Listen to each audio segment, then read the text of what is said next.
La familia Rockefeller siempre ha estado envuelta en temas de conspiraciones y demás, ya que como saben, David, uno de sus últimos miembros, es el hombre más poderoso del mundo, así los medios no lo digan, y no aparezca en las listas de los más millonarios del planeta. Según Forbes, tiene 3.200 millones de dólares. Pero se sabe que tiene mucho más, ya que se dice que con el dinero que tiene puede acabar tranquilamente con la pobreza de todo el mundo. David Rockefeller, que ya tiene más de 100 años, se ha hecho 6 trasplantes de corazón. Parece que va a vivir mucho tiempo. O quizás se hará inmortal, nadie sabe qué tecnología tendrá el hombre más poderoso del planeta. Bueno, con los millones de dólares que siempre han tenido, es lógico pensar que tienen centenares de mansiones, y es cierto, pero hay una especial que es el emblema de ellos, su mansión Ancla, que fue terminada en 1913. John Davison Rockefeller nació en Richford, Nueva York, el 8 de julio de 1839, en una familia de clase media descendiente de inmigrantes alemanes, y estos descendientes de franceses hugonotes que se trasladaron a Alemania en el siglo XVII, llegados a Estados Unidos en 1733. Su madre, Eliza, era una mujer muy organizada y dedicada a atender a su familia, y su padre, William Avery Rockefeller, quien no fue modelo de fidelidad conyugal ni ejemplo para sus 6 hijos. Alejado del seno familiar por largos periodos, cuando volvía sus bolsillos por lo general estaban llenos de dinero e increíblemente volvía cargado de regalos para su mujer y sus hijos. Mucho más tarde, John descubriría que su padre no era más que un impostor, que visitaba las reservas indígenas vendiéndoles a sus moradores toda suerte de objetos, y posteriormente fue mucho más rentable la venta de productos farmacéuticos, que vendía como panacea para el cáncer. De su madre Eliza heredó no solo el físico, sino también la estricta moral calvinista, además de muchos de los principios básicos de su vida, entre ellos el orden y la dedicación. John Davison desde muy joven demostró ser inteligente y aplicado. Se mudó con su familia a Ohio, Cleveland, donde su padre había conseguido una mejor oportunidad de trabajo. Ahí estudió en varios colegios públicos. Ya desde muy joven Rockefeller mostraba gran interés por los negocios. De hecho, recolectaba piedras para pintarlas y luego venderlas a sus compañeros, cuyos pagos depositaba en un frasco azul, que él mismo denominó más tarde como su primera caja fuerte, que guardaba celosamente en su habitación, logrando, a la larga, amasar la pequeña fortuna de dólares americanos 50, que para la época representaba una suma de dinero considerable. Rockefeller alega que fue entonces cuando pudo aprender una de las lecciones más valiosas de su vida, cuando un día un amigo de su padre fue a su casa a pedirle al mismo, un préstamo para saldar un par de deudas que estaban a punto de vencer. Su padre no tenía el dinero, pero él sí, y acordó prestárselo con un interés del 7%. Rockefeller posteriormente se sorprendería cuando tras un año recibió una suma monetaria muy superior a la que había dado originalmente, así él estableció la máxima de su vida. No trabaje por el dinero, deje que el dinero trabaje por usted. Su innato gusto por los negocios, lo estimuló aún más la escuela comercial de Cleveland, de donde salió a los 16 años. Ese mismo año obtuvo su primer empleo en una empresa de corredores y comerciantes en granos, donde trabajó con general beneplácito sin fijarse en horarios, perdido en ese mar de cifras que tanto lo apasionaba.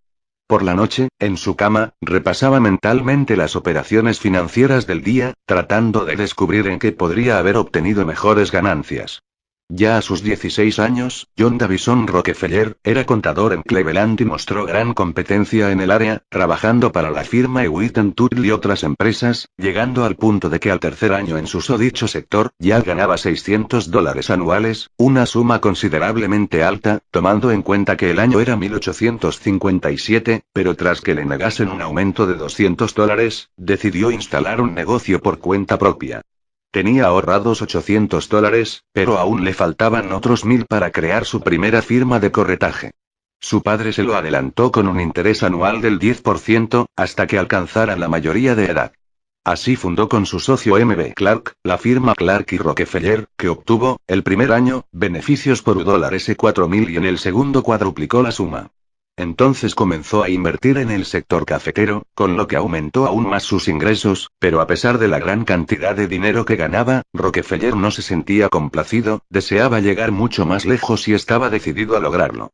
A inconformidad de Rockefeller respecto a sus logros y a la producción de su firma, así como su percepción de que la industria petrolera le brindaría más oportunidades, lo llevaron a ingresar al sector industrial, en la producción petrolera.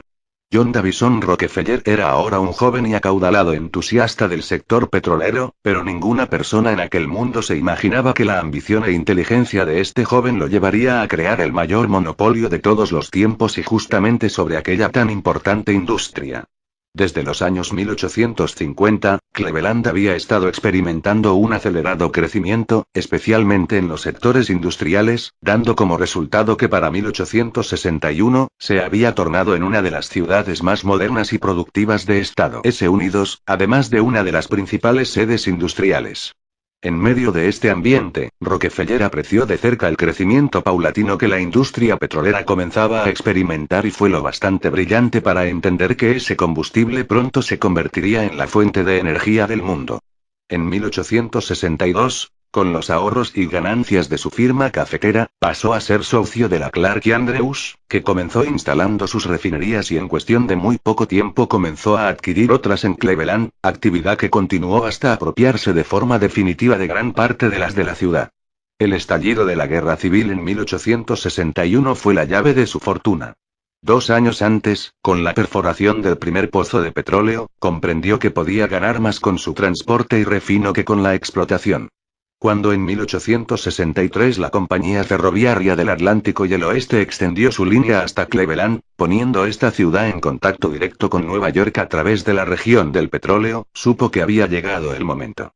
Tenía 23 años e invirtió $4.000 como socio comanditario en la nueva firma Clark, Andrews & Co. Las refinerías surgían como hongos en Cleveland y su entusiasmo por el oro negro lo hizo abandonar el comercio de granos. Al negarse su socio Clark a la expansión de la firma, lo atemorizaba el pasivo de $100.000, decidieron subastar la empresa. El 2 de febrero de 1865, la compañía salió a la venta, las apuestas subieron rápidamente, Clark, decidido a quedarse con la firma, ofreció $72.000. Rockefeller, imperturbable, retrucó con $72.500 y se quedó con la compañía. El negocio, que en adelante se llamaría Rockefeller y Andrews, era la mayor refinería de Cleveland, con una capacidad de 500 barriles por día y ganancias de $1 millón por año, que se duplicarían al año siguiente.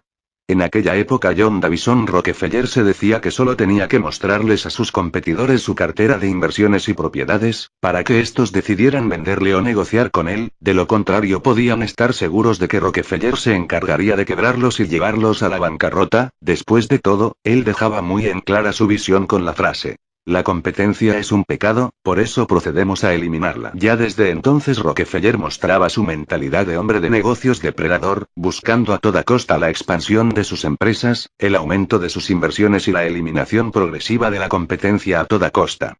El astuto e inteligente empresario haría en el futuro muchas maniobras que reflejarían su visión y en más de una ocasión demostraría su efectividad a la hora de sobreponerse a los demás.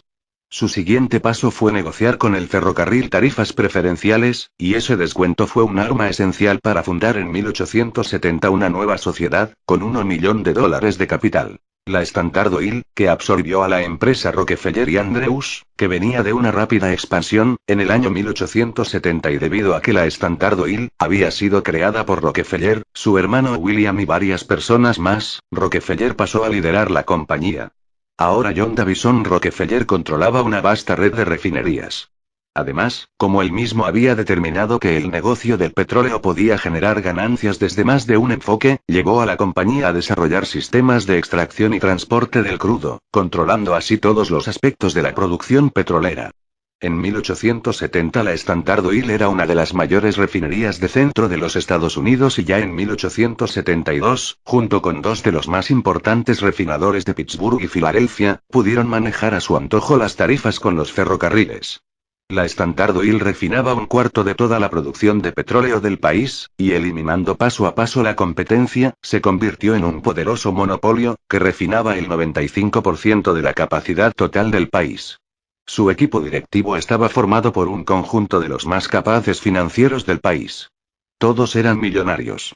Para Rockefeller, la elección del personal siempre había sido un ingrediente importantísimo. Elegía a los más capaces y entusiastas. A principios de 1872 Rockefeller estaba decidido a finalizar su proyecto de conquista de la industria petrolera, para lo cual avanzó, dando una maniobra sin precedentes, al ayudar a crear la South Improvement Company, una asociación que englobaba a los principales refinadores de petróleo de Cleveland, llegando a acuerdos con las empresas ferroviarias para obtener importantes descuentos para los miembros de la asociación. Este acuerdo ocasionó la reclamación del público que abogó por su anulación, algo se logró de modo legal, 3 meses más tarde, ante las protestas de la gente, pero para entonces casi todos los competidores de Rockefeller se habían visto obligados a vender o a asociarse con él. En cuestión de 3 meses, Rockefeller había comprado 22 de las 25 refinerías de Cleveland, todo gracias a esta magnífica maniobra, pasando aquella hazaña a ser denominada la conquista de Cleveland. Luego de aquel extraordinario éxito, John Davison Rockefeller se encargó de expandir la presencia de la Standard Oil hacia todo el país. Instalando o comprando, su objetivo era dominar la industria. En 1878 Rockefeller controlaba el 90% de las refinerías de petróleo de Estados Unidos y poco después ejercía un monopolio de los canales de distribución.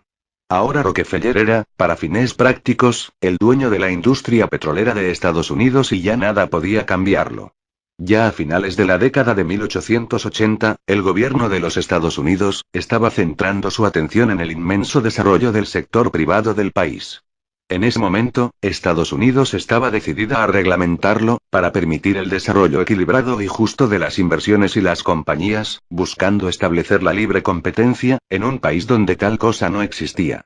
Por supuesto, para llevar a cabo tal proyecto de reforma era necesario demostrar que no se permitirían monopolios, y la única forma de probarlo era suprimiendo al más grande y poderoso de todos, la Standard Oil, que gracias a la Standard Oil Trust, a sus múltiples inversiones y a su dominio de la industria, controlaba casi en su totalidad el petróleo estadounidense y gran parte del petróleo del mundo. De esta manera, el gobierno se preparó para enfrentarse al hombre más poderoso de Norteamérica, Rockefeller, y llevarlo ante los tribunales.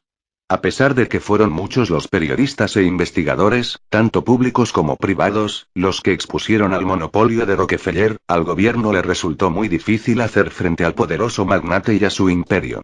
Fueron necesarios años enteros de litigio solo para llevarle ante tribunales, pues John D. Rockefeller dispuso de su ejército de abogados para defender sus intereses. Finalmente, se planteó el caso ante el Tribunal Superior de Justicia de Ohio, que decretó a la Standard Oil Trust como un monopolio ilegal y ordenó su disolución. La decisión fue apelada por Rockefeller, pero perdió.